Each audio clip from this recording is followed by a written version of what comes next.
Bueno chicos, vamos a la clase número 2. Hoy vamos a hablar sobre la historia de la arquitectura del paisaje en Guatemala.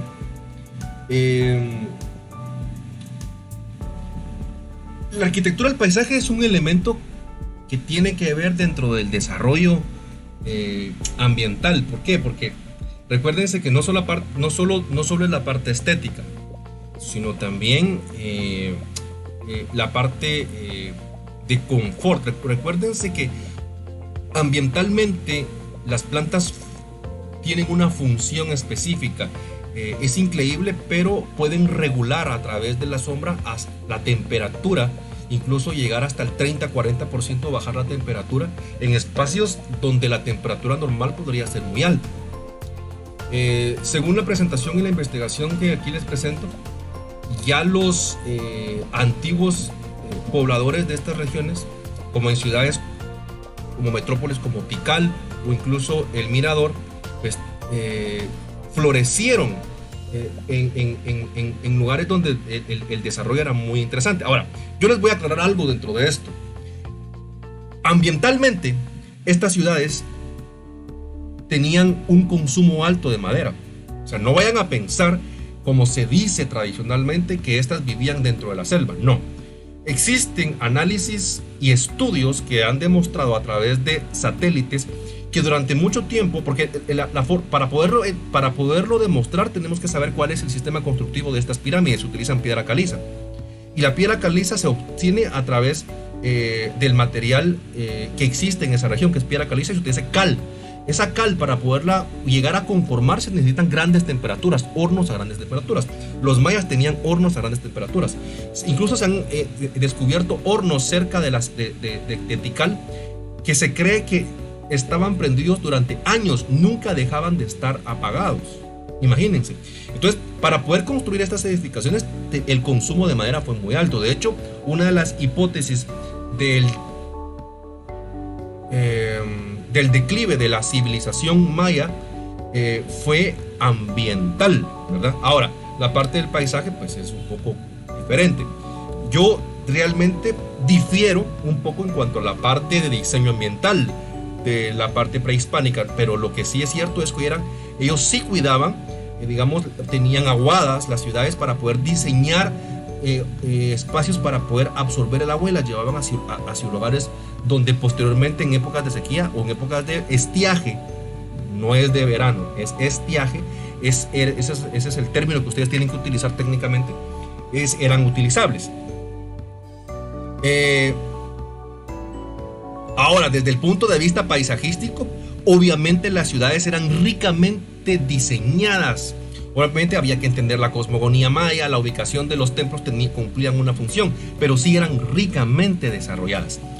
Ya después de la conquista, en la época de la colonia, recuérdense que para nosotros estaba el periodo de la ilustración, de un pensamiento, un cambio de pensamiento en el Renacimiento. Y entonces los espacios aquí en las ciudades nuevas, los españoles para ellos eran literalmente lienzos en blanco, y se empiezan a aplicar criterios, sobre todo a finales del siglo XVIII, a finales del siglo XIX, con el traslado de la ciudad, y sobre todo en el último traslado de 1776, donde ya se empiezan a disponer espacios mucho más grandes, porque si no, el parque o la plaza original de la ciudad antigua de Guatemala era mucho más pequeña en su trazo original. Posteriormente eso fue en la capital de los caciqueles, que actualmente conocemos como, exacto, Tecpan, Guatemala. En el área de Tecpan, Guatemala, se funda la primera ciudad. A partir de eso sufrió traslados, solo se funda una vez la ciudad. Luego en Ciudad Vieja pues sufrió un deslave, como todos sabemos, y luego se traslada al valle, el valle que conocemos como en Antigua Guatemala, que conocemos como la última capital previo al traslado de 1773. Ya en 1773, aquí vemos la fotografía del tamaño de la plaza. Yo conozco las ciudades más importantes en Latinoamérica, y le puedo decir que la plaza de Guatemala es una de las plazas más grandes a nivel Latinoamérica. Quizá únicamente superada de tamaño por las plazas de la Ciudad de México, en el distrito del Zócalo de la Ciudad de México, en el Distrito Federal, y quizá en mismo tamaño como la plaza de Armas de Lima, Perú, en las cuales yo he podido estar ambas. Entonces se formaban a través de retículas o manzanas. Las familias de más importancia estaban cerca de la plaza principal, y conforme se iban alejando de la plaza, pues eran de menor importancia. Yo por eso estoy a 2 cuadras de la plaza central de aquí del parque. Bueno, entonces normalmente o tradicionalmente se diseñaban a través de plazas centrales. Las plazas de armas originales carecían totalmente de ningún elemento, porque eran plazas de armas para poder hacer maniobras militares. Posteriormente, debido al cambio de pensamiento y a todo este tipo de ornamentación, empiezan a generar espacios y plazas y plazuelas combinadas con vegetación. A la ciudad de Guatemala, en su esplendor, se le conocía como la tacita de plata por su color blanco, utilización de cal para las paredes, los parques, las plazas bellamente adornadas con vegetación. Hoy todo aquello pues quedó en el pasado. Si alguna vez escuchan ustedes de la tacita de plata, pues esto era la ciudad de Guatemala. Para 1950 ya los terremotos habían totalmente destruido el trazo original del palacio, como lo vemos acá. Ya es en tiempo de Jorge Ubico, en principios del siglo XX, que se desarrolla el palacio que hoy conocemos como el Palacio de la Cultura. En 1950 todavía poseía esos trazos con vegetación para que en la actualidad podamos ver una plaza más abierta, como su nombre lo es, la plaza. Recuerden que la plaza es un espacio abierto sin elementos, ha ido cambiando. El elemento principal, que era la plaza Rey Carlos V, después de la independencia, obviamente no se quería saber nada de la madre patria y fue eliminado, fue encontrado y posteriormente fue colocado en la actualidad en lo que hoy conocemos como la Plazuela España, verá que traslada uno a la zona 10. Y hoy podemos ver que lo único colonial que queda alrededor de esto es la Catedral de Guatemala, junto con los alrededores, el Palacio Arzobispal y la fachada del Portal del Comercio, que es lo único que tenemos desde el punto de vista de vestigios coloniales como tal. Después ya son vestigios totalmente contemporáneos. Entonces, en cuanto al paisaje, que es lo que estamos hablando, no desde el punto de vista ambiental sino estético, pues los parques pasan a sustituir a las originales plazas de armas desde el punto de vista colonial.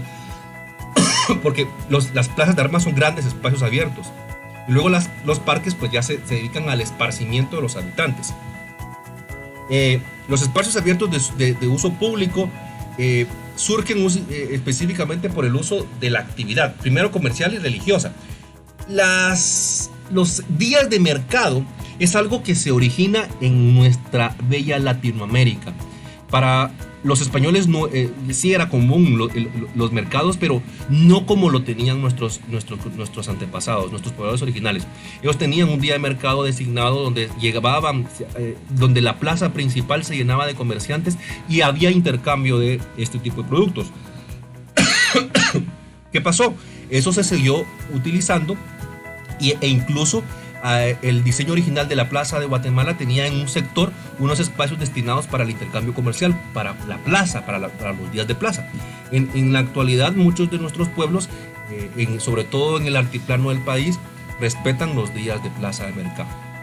Para finales del siglo XIX, o siglo XIX, 1800, cuando se da la revolución industrial, ya se empieza a entender la utilización de jardines privados, junto con los espacios públicos, que realmente tenían problemas con la densidad poblacional, porque en la revolución industrial la gente empieza a emigrar a las capitales principales.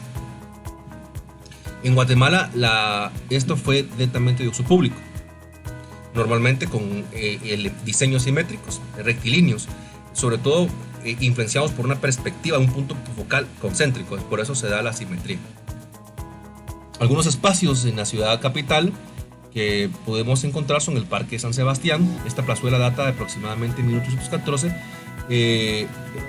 Quien era párroco de este lugar era José Batres, y él propone hacer un parque. Originalmente contaba con un lavadero público y un tanque, que era muy común en la ciudad. Hoy por hoy los lavaderos públicos pues están desapareciendo por el uso de lavadoras, etcétera.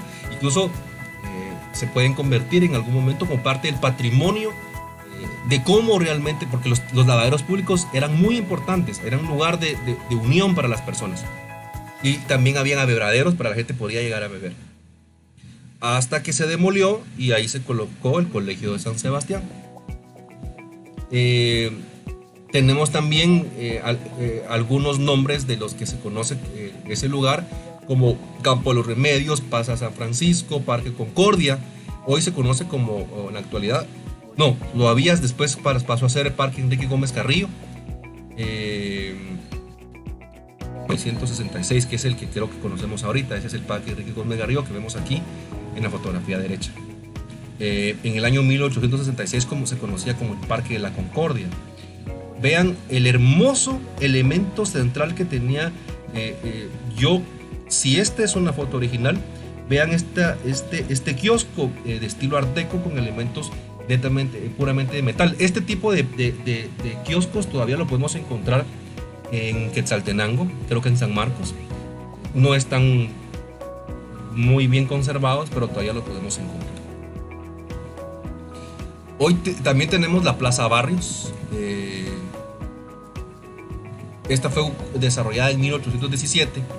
Era una plaza de toros llamada Colonial.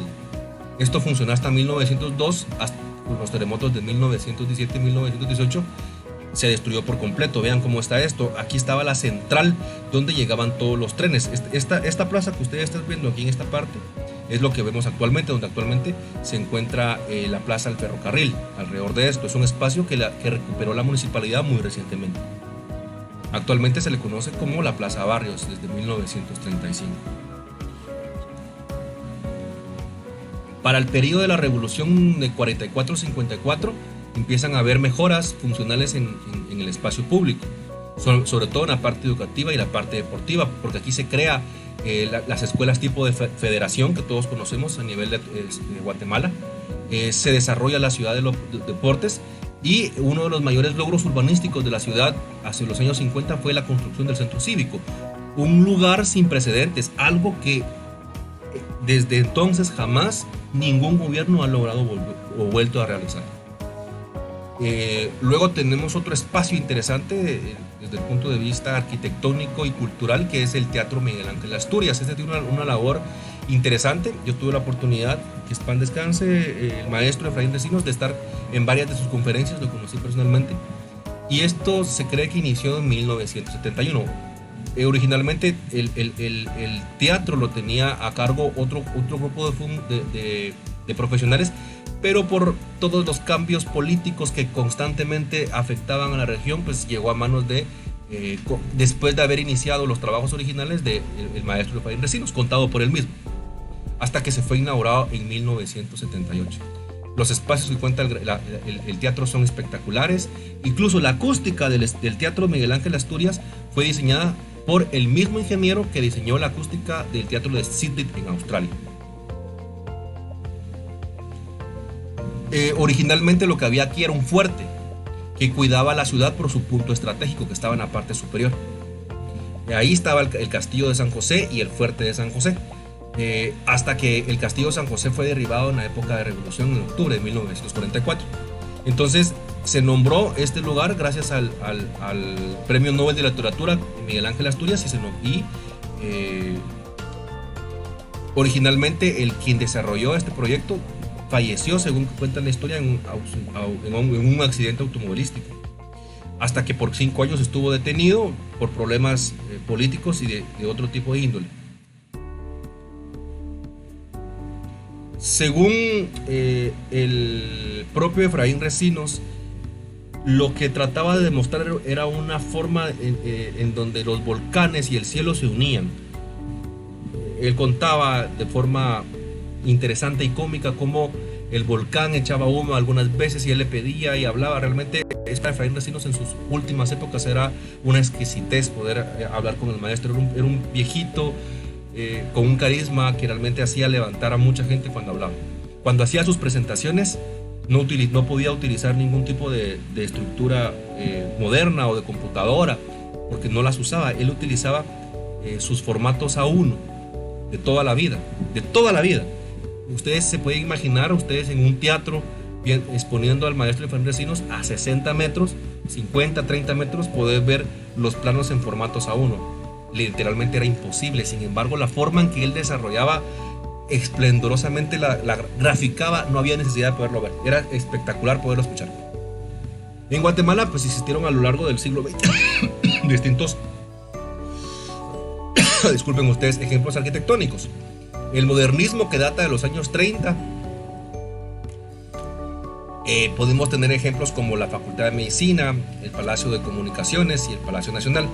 El Art Deco, de los años 30-40, el Teatro Lux, el Palacio de Sanidad. El funcionalista, la Biblioteca Nacional, el estilo internacional, el Palacio Municipal. Y al nacionalista, cuando empieza a haber una integración de la plástica, que para mí quizás es una de las épocas con mayor identidad. En los años de la Revolución hasta los años 50, entre esos vemos el IX, el Banco de Guatemala, la Biblioteca, la USAC, el Infom. El expresionismo, ya vemos el Teatro Nacional, el Aerográfico.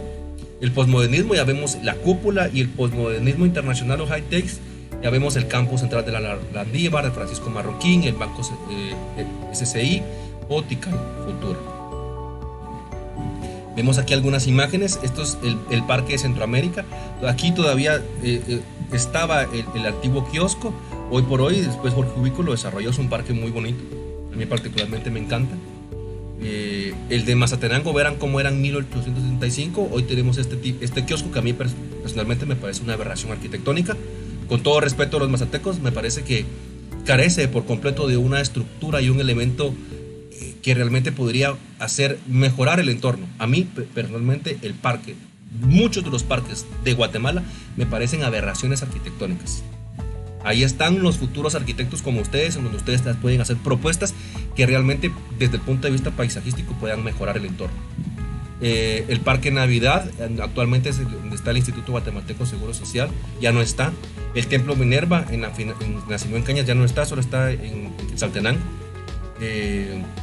Esta es una imagen, todavía podemos ver, digamos, esta es una sola avenida, hoy se divide en dos. Hay muchos retos a nivel urbanístico y a nivel paisajístico. Vemos cómo puede la vegetación poder intervenir dentro de la mejora de la calidad de los espacios. Hoy por hoy podemos ver el Paso de la Sexta, pasos y pedales, y algunos retos que tenemos que tomar en cuenta en cuanto a la arquitectura ambiental. Tomar en cuenta muros verdes, árboles que van a proteger el entorno, espejos de agua que con la evaporación van a regular la temperatura dentro del aspecto importante de la edificación. Eso es algo que ustedes tienen que tomar en cuenta, la creación de espejos de agua, pero tienen que saber cómo funcionan, porque si no, lo que van a convertir ese espejo de agua es en un reflejo de la del sol, y van a subir la temperatura a sus fachadas. Datos aquí muy importantes de la Organización Mundial de la Salud.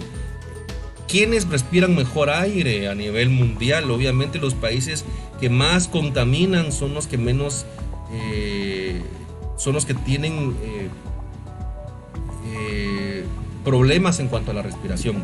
Partículas de sulfato, nitratos, amonio, cloruro de sodio, carbón, polvos minerales. Muchos de estos, si se dan cuenta, vean, estos puntos rojos son lugares donde hay más de partículas por millón de elementos que son densamente contaminantes. Se ven los puntos en distintos lugares donde más de 10 y menos de 99. Los puntos rojos son los donde menos contaminantes hay. Los puntos verdes son donde mayor contaminante hay. Vean los puntos como Estados Unidos, Canadá, toda Europa. Hoy por hoy sabemos perfectamente que Asia es uno de los sitios con mayor puntos de contaminación, sobre todo China, que es el país que mayor contaminación produce en el mundo. Se cree que se emiten a la atmósfera 21 millones de toneladas. Esto es un dato que hoy por hoy no está actualizado. Tengo entendido que hay mayor emisión de gases. A pesar de que se han tratado de establecer programas en conjunto con las naciones como Kioto, que realmente falló, porque países como Estados Unidos, Rusia y China no cumplieron como tal. Estados Unidos incluso se salió. Donald Trump hizo eso en durante su proceso, porque él dice que la contaminación no existe, que el proceso de deterioro de nuestro continente no se debe a la contaminación o que las fábricas no contaminan. Un tipo que fue el presidente del país más importante del mundo. Personalmente pienso que es absurdo lo que él piensa. Es claro que hay una contaminación y que realmente la transformación de los productos, sus productos son contaminantes. Se han demostrado a lo largo de la historia. Podemos ver cosas como esta. Subproductos, ceniza de caña. Por ejemplo, hoy por hoy, yo no sé si ustedes ven las tardes. Esto no era normal. Este tipo de tardes donde pareciera que hubiese una bruma, eso se debe a la contaminación atmosférica producida por la rosa de la caña. Pero ustedes van a quejarse y existen medios legales para poder demostrar que no es eso. Lamentablemente nuestras leyes no están a favor de los más daños, de los que más lo necesitan. Ustedes pueden ver y se dan cuenta que a lo largo de los ríos, las grandes fincas desvían para poder utilizar el agua para poder regar la caña. Y contra estas grandes industrias no se puede hacer mucho. De hecho, si ustedes se meten contra esto, probablemente mañana amanezcan muertos, y perdón que se lo digan, pero es la realidad. Es complejo y es triste que no podamos hacer nada, porque al final el dinero pues compra poder, compra el gobierno, y hoy por hoy hay una ley de aguas engavetada, porque si se empieza a cobrar el agua, todas estas empresas tendrían que pagar millones de quetzales para poder producir